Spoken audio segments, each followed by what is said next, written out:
Hello, everyone. I hope everyone's doing well. My name is East Brave, and welcome to my passion project where I'll be listening to 8 hours of podcast, 5 days a week, and report back to you to give you my honest take and review of each podcast I listen to.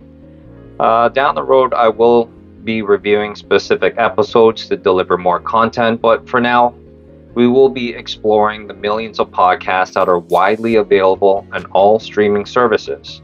There's actually a lot for us to get through.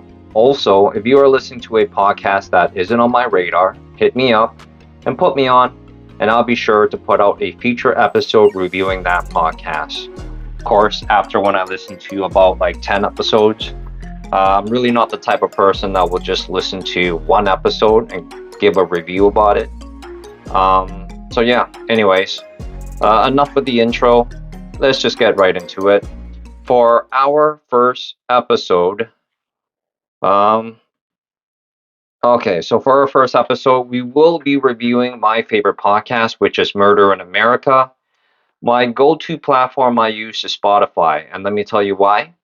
Accordingly to a podcast episode by the Wall Street Journal called The Journal. The episode was first aired September 7th of last year, where they shared that the Spotify giant has invested more than $1 billion to dominate the podcast category compared to its competitors competing in the same market. However, they have not been able to be profitable by not being able to yield a return on their first initial $1 billion investment. Needless to say, there is no question that they are a serious player in the podcast market. Of course, I'm not here to tell anyone what to do. Uh, Spotify is just the service that I like to use. We live in a time where we have a whole lot more options now. I was born in the 80s and raised in the 90s and so on. But, back then we didn't have a lot of options like how we have options now. So, I guess my best advice is that, there are many other streaming services available, head in the direction where you feel fit. Now, mm, Murder in America is hosted by Courtney Shannon and Collin Browen. Now, if you are a long-time listener like myself and you have never missed a single episode, you'll know that Courtney and Collin are now officially Mr. and Mrs. Brown since late last year. This is a little late, but congratulations to the two lovely couples. From what I can recall, they might have missed an episode or two, or I think they released it late. It was due to them relocating to Philadelphia, where they permanently reside. So congratulations on that as well. Now, I couldn't gather anything online about Courtney. I think it's better that way. We live in a time where we give people too much access to our personal life. Our social media has become an open book diary. Our personal information is literally the new gold, and where privacy now is the new famous. So, good job on that, Courtney, in creating that mystery about your personal life. Obviously, my advice is to keep it that way. I'm also making this crazy prediction that within the next 5 years, that's literally going to be the next trend, where privacy is the new famous. Um, y'all heard it here first. Now, I was able to gather information on Colin. He has a YouTube channel called The Paranormal Files with about 920K subscribers and on the road to 1 million. So, actively right now, that's where he's sitting at. If you want to get that boy to 1 million, please don't leave right now. Listen to this, finish it, then go there. Because if you go there right now, chances are you're not coming back. So, after this, go over there, subscribe, get that boy to 1 million. But, one thing is for certain here is that Colin does have a track record of creating content. This is why I think Murder in America is such a favorable podcast to listen to. And here's a fun fact that I also found out about Colin. Um, he and I share the same birthday, which is December 22nd, except the year I was born in is 1985. He is in 1996, which makes me older than him. I'm big brother, but he has a whole lot more success than me. So good job to that young man.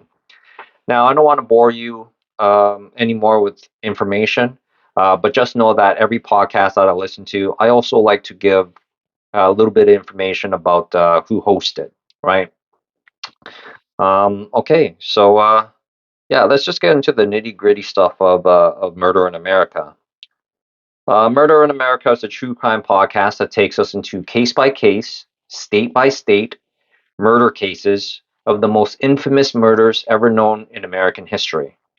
Um, there is currently 141 episodes, so if you are thinking of binge listening to Murder in America after this, you are sure in for a treat. Now, the podcast does have a Patreon, which is a monthly subscription. There are three tiers for you to pick from. Of course, you pick the package that best fit your budget. Now, the first tier is at $7.50 a month. That is in Canadian currency. I don't know what the rates are for US or anywhere else.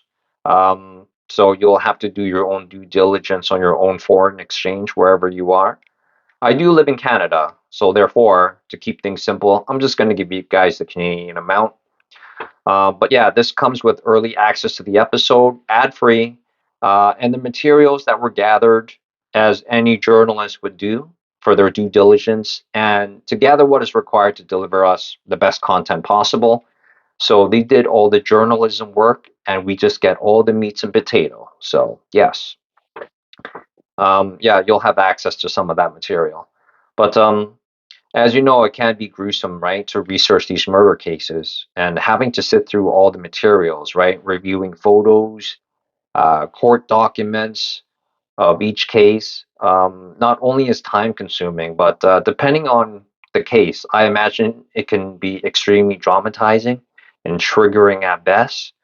I do recall Courtney had to stop a few times. I believe it was an episode of child neglect and abuse, and she literally had to stop to take a break. But she was able to, recenter herself and get back into it and put out the episode for us. So yeah, um, that's the it's journalism work, right? Yeah, you'll have access to some of the materials with the subscription base. Okay, so the next tier is for $14.50 in Canadian dollars. You'll get everything that is included in the first tier. The only difference is that you get two extra length episodes along with the free episode available with your free version. So you get one a week, releases every Friday, and two extra episodes, which makes a total of six episodes a month. Now, the last tier is at $28.50 in Canadian dollars. You get everything in tier one, tier two, with two extra length episodes, which makes it four bonus episodes, all ad free, along with the free version, and it releases every Friday. So, to sum things up, you get two episodes a week, a total of eight episodes a month, and they are all ad free. With all that being said, if you're not a subscriber, you only get the one episode once a week, releases every Friday, which makes a total of four episodes a month. At the end of the day, this is all about user experience and preferences. Also, it's about creating a community and supporting these content creators. I feel like there was a time when if you were an artist with a passion, you were quickly labeled as a starving artist. But that was in the 80s and the 90s and way before that. But yeah, we live in a time where we have social media and other platforms that allows us to turn our hobbies and passion into a business. So but hey, that's without saying they should be compensated for their time, right? They're putting a lot of time and effort to put out the best content for us. So um, let's get into the disclaimer. Murder in America is my favorite podcast. That's why I am choosing this to be my first episode. Now, it depends on person to person because this podcast is very dark for listeners, and it can be extremely triggering. So this is the disclaimer. This podcast is not for the faint of heart. As such, you should proceed at your own discretion. So I'm going to give you guys a little, um, I guess, history about me here. I was born in 1985. My parents were the byproduct of the Vietnam War. My mother was a foster child and never knew her biological parents. So she grew up with a lot of abandonment issues. Now, my father, he has a degenerate alcoholic father with a terrible gambling addiction. So, my parents did not have the best upbringing, therefore, I did not have the best upbringing. There was a lot of physical, mental, financial, and spiritual abuse in my household. And when I was 17 years old, I dropped out in the 12th grade. I was a few credits away for graduating, but I gathered some clothes and I took off with the clothes on my back. Um, yeah, you know, uh, looking back now, is the best decision ever made, and the rest was history. Um, the abuse actually did not stop. It only stopped at the age of 17 because I left. So it was pretty bad, But God bless deep trauma therapy. Let me tell you, I'd like to give a quick shout out to my therapist, Dr. Gillis. Um, the reason why I gave you a small window into my life is because I wanted you to grasp the reason why I like this podcast so much. I am cut from that darker side of the spectrum in life, which makes me more prone to digest darker materials. Um, but enough of that. Enough of that. Let's just get into the good, the bad, and the ugly of murder in America. Let's start with the good. We all like good news.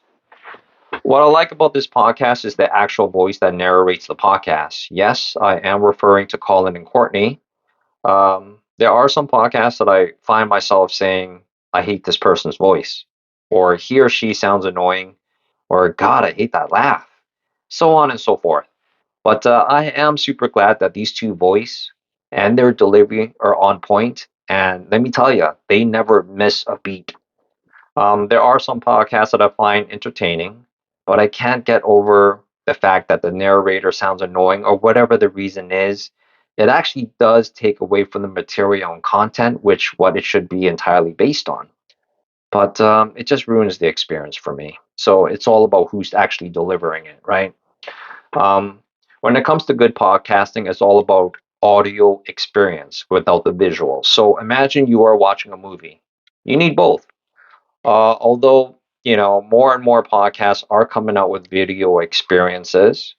However, most of us who listen to podcasts are, walking or driving to work while working on the job, or perhaps we're sitting on a bus or a train for our daily commute.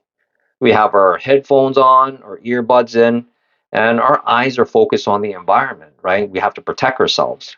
So it would not be wise to have our eyes glued to our screen um, in any of these scenarios, which is why podcasts, it's what it's meant for, right? Is to fill these dead times when we don't find enjoyable, right? We're sitting on the frickin' bus, we're heading to work, and we're listening to this baby cry over here, and we don't have kids, and we find it annoying, right? So that's the good thing about podcasts, right? It fills these moments or these time or space in our life that we don't find enjoyable. So, therefore, an audio experience can make or break a podcast. Now, Murder in America is a true crime podcast. So, you guessed it. There's a whole lot of murders, a whole lot of it, 141 episodes of it. But what separates this true crime podcast from other ones on the market is that not only are they narrating a story of the murder, but they have audio, music, and sound that goes along with it. So, for example, if they said he or she inflicted gun wounds on the victim, the audio sounds are helping us visualize that experience in our mind, which captures the experience so much better. Um, I'm giving you guys the sugar coated version, obviously, when I said the, he or she inflicted gun wounds. You know how YouTube is, censorship. But you know, if they're talking about how they used a sharp object to inflict wounds, you can actually hear that in the background, or when they use uh, a weapon to inflict wounds to the victim, you can actually hear that in the background as well. Blood splatter and all that. So it actually kind of reminds me of like sitting at the theater and watching a horror movie, but except this is all audio experience. You're listening to all this stuff, so it really is an amazing experience. Um, but this is why I think that this podcast is well packaged. It literally has everything.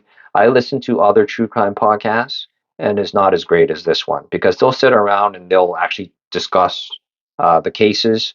But this one like tells a story, and it has all the sounds and sound effects in the background. It really is truly amazing. They also do very extensive research. Uh, it could be going through historic database, news archives, court documents. So when it comes to court documents, it could be thousands and thousands of pages that they have to actually read through. Um, but let's be honest, being a podcast today is like being a modern day journalist. Of course, that depends on what type of materials you produce. I've also listened to certain podcasts that has nothing to do with journalism. It's just whatever. Um, but I also like how Courtney, usually the one narrating the backstory of each killer's upbringing, um, there is a connection between how a child is raised, which ultimately leads up to why they did what they did in their future. Of course, Courtney nor Colin are not, they're not condoning what he or she did was right, but Courtney is giving us the other end of the spectrum in a non biased way. So that way we get the entire picture. Um, as that saying goes, trouble usually starts in the home. Now, let's get into the bad. I don't actually have anything bad to say about this podcast. Like I mentioned earlier, I have listened to 141 episodes thus far, and I'm a perfectionist. When I was raised in my household, everything had to be perfect, and if it wasn't perfect, I would be punished for it. So, I'm a perfectionist, uh, and believe me when I tell you, I am a hard person to please. So, the fact that I do not have anything bad to say about this podcast, it's a good indication that this is a great podcast to listen to. But let's just get into the ugly. I like to close this episode with the ugly. I have mentioned earlier that this podcast may not be for everyone.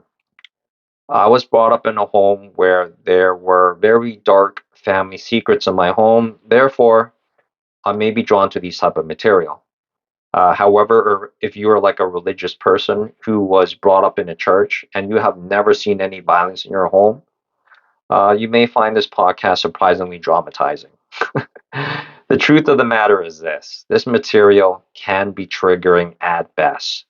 There were actually two episodes where child abuse and physical torture was one of the leading factor that triggered me.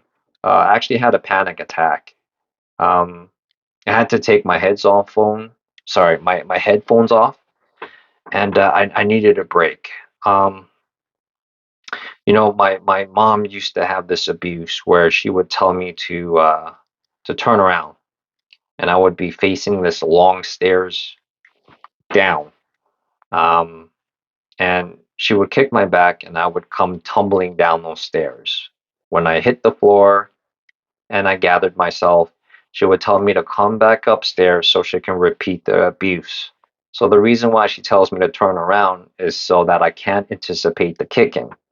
Now, with that specific episode that I listened to, it was about child neglect and child abuse, and it triggered me. It really did. Um, my yeah, my heart was racing about a thousand miles an hour, I started to tear up first before leading up to that. And yeah, let me tell you, my post traumatic stress disorder was on overdrive. But, the reason why I didn't mention this as a bad thing about the podcast is because that I respect the art of podcasting and what Courtney and Collin has done. I enjoyed the experience when it successfully triggered a very traumatizing moment that happened to my earlier um, childhood in my earlier life cycle. But yeah, this is the final disclaimer so that you can get a gist of what you're about to embark on. But thank you for stopping by. Until next time, peace.